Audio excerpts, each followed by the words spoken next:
My story starts in a church. I started going there when I was 3 years old. My grandmother would pick me up from home and we'd sing all the nursery songs on the way. I continued in that church through children's ministry, youth ministry, all the vacation Bible schools, did all the programs, everything that we're taught to do. I learned church, but I never knew who God was. I never felt him. I never had a relationship, and I surely didn't know Jesus. I was a very lost girl.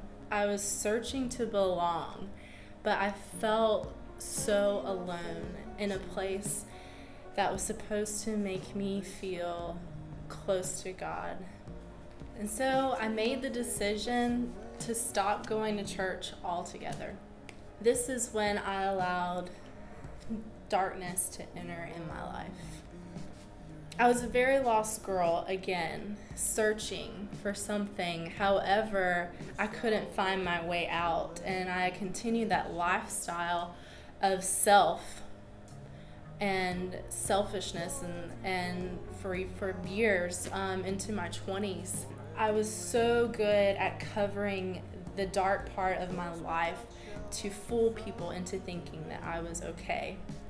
In my early teenage years, I really started to struggle with who I was. And since I didn't have an identity in God, I began to reach out and search for other things that would give me that identity. I was a very awkward girl. I had, these big glasses.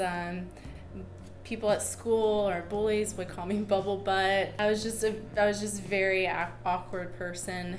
By the 10th grade year, I got contacts, the weight started falling off. I started to become desirable to the in crowd and to boys.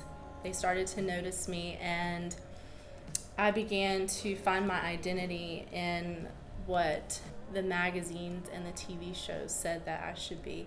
And at this point, I was just so confused. I thought, what is wrong with me? One day, I got invited to a friend's wedding, and I didn't want to go at first. There were some people that were there that were a part of that dark past, but I went anyway, and I ended up meeting an awesome guy, and his name was Chris, and we just instantly hit it off. And I don't know, we were just talking, and we ended up just being with each other the entire wedding. We completely forgot about the bride and groom that we were there to support. He was the first person that brought light back into my life. He began to show me how I was meant to be treated. And our 6-month anniversary, we went to visit some of my friends and to let them know they were going to be bridesmaids. We were there as a casual barbecue, and on the way home, I fell asleep at the wheel and hit a tree. When I opened my eyes, it was dark and smoke filled was all around me. I couldn't see. Everything just happened so fast, but I remember being in the back of an ambulance, going to the hospital. I just wanted to know where he was, and they kept telling me he's not here, no one in your accident is here, and I just began to panic. But everything